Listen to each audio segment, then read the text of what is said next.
My grandparents were who I spent a lot of time with because my mom was working. Well, when I was 11, my grandfather, who owned a construction company, had to stop working, physical limitations, and they did not have a 401k or a high yield savings account or an emergency fund. They didn't even know what that stuff was.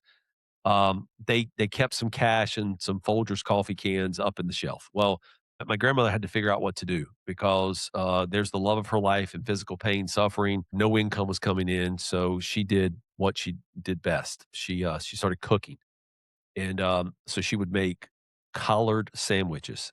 Collards, it's exactly what it sounds like. It's with a couple variations. It's steamed collards seasoned with ham hocks, but the bun was deep fried cornbread.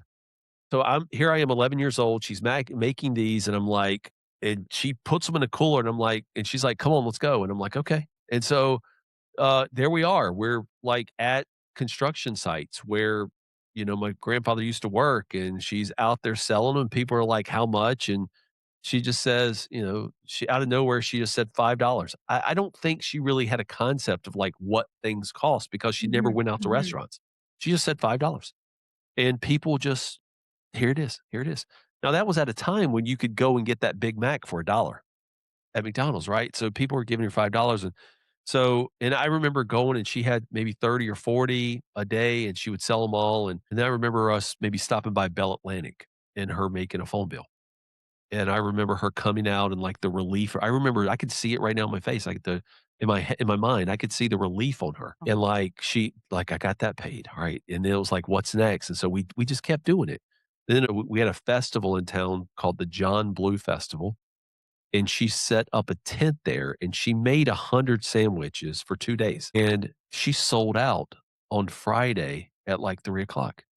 And that night, we go back to her house, and it was like all hands on deck. And I mean, we're doing like everything. And I think that night we didn't sleep much. And I think we were able to get like 200 more made. And I mean, it was all wow. night. It was all night until the morning. Well, we went back the next morning, and by 1 o'clock, she sold out. And I remember sitting at her table, and I was the one that was helping count the money. There was so much money at that John Blue Festival. Nobody knew what to do. Like everybody was saying, here's 100, and we're putting in piles. Here's 200, we're putting in piles. And so I just got a notebook out of my book bag, and I just started writing this stuff down. That year after that festival, my grandfather got diagnosed with terminal cancer. Mm. And 5 months later, he was gone.